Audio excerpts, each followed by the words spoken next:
Vous savez concrètement ce qui plaît les Camerounais dans le district de Ténon.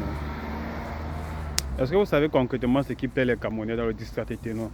J'ai beau me retourner la tête, je vois énormément de créateurs de contenu se vanter que Ténon a mis Imra à terre, Ténon a fait ceci. Quel ridicule. C'est quelle façon de se ridiculiser soi-même comme ça là. Donc, c'est une énorme bêtise. Ce que j'ai écouté dans le district. J'ai beau écouter, j'ai beau réécouter, j'ai beau streamer plus d'une dizaine de fois. Je ne comprends. Je suis complètement perdu. Il n'y a aucun sens. Il n'y a aucune logique. Il n'y a aucune tête, il n'y a aucun début, il n'y a aucune comment, il n'y a aucun début, il n'y a aucune fin. Il n'y a aucune logique autant pour moi par rapport à ce qu'il fait. Donc, ça n'a pas de connaissance, ça n'a pas de compréhension. Comme je vous l'ai expliqué tantôt, là on ressent quelqu'un qui est juste énervé par impulsivité, il s'avise à dire du n'importe quoi. Alors quand on écoute FDI 7 de Imra, et quand on entre en profondeur, en aucun cas, en aucun moyen, en aucune phrase, Ténon n'a eu à répéter son nom. Que même si c'était le cas, ce n'était même pas dans les injures. Ça peut être des propos assez saoulants ou bien vulgaires, mais dans l'optique de tirer même sur Ténon pour lui donner, pour lui faire comprendre certaines choses. Pas que, genre, un bon ténor se réveille un bon matin, il commence à dire que Imra achète sa fanbase, Imra achète les streams. Il faut faire Didibé au lieu de Imra. Alors Imra, bien qu'il a dit que ce n'est pas un distract, bien qu'il a dit que c'est un hit, à l'intérieur, il n'a fait que parler indirectement, sans créer des distracts et sans attaquer Ténor directement. Tu vois un peu, une façon de montrer à Ténor que non, je ne suis pas au niveau où je vais m'acharner avec toi parce que je n'ai pas besoin de te donner cette attention-là.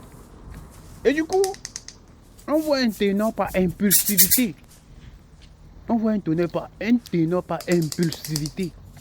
Ténor se met à raconter du n'importe quoi dans son district. Du n'importe quoi. Revenons à la genèse. Donne-moi une posture. Donne-moi une punchline. Donne-moi une partie. Donne-moi un texte. Donne-moi une phrase sur FDI. Donc Imra dit qui insultait Ténor. Donne-moi une photo bien poste dont Imra fait qui insultait Ténor. Ténor n'ayant pas accepté la supériorité de Imra et sa mature dans le rap, sa maturité autant pour moi dans le rap. Soit disant, s'attendant à ce que Imra prononce son nom dans le clip FDI 7. S'attendant à ce que Imra prononce son nom dans le clip FDI 7. Quelque chose qui ne l'a pas fait. Quelque chose qui ne l'a pas fait et on l'a tous vu. Quelque chose qui ne l'a pas fait et on a tous vu.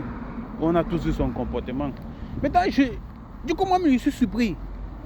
Je suis très surpris. Quand j'écoute Raimatou, déshabille-toi.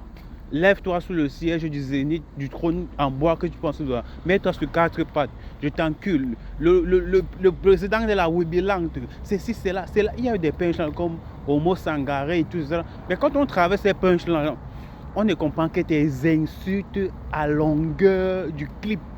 De la première jusqu'à la quatrième. Ça n'a pas de sens. On voit un enfant qui est en train de vouloir prouver qu'il a les meilleures insultes au monde. Ça n'a pas de sens. C'est ce qu'on appelle un lyrisme. Broché au sol.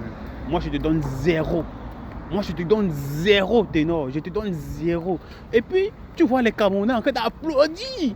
Parce qu'il m'a dit, lève-toi sur le trône du Zénith Cambois, mets-toi à 4 pattes. Woubi, président de la Wibiland, Raimatou, enlève ton stream.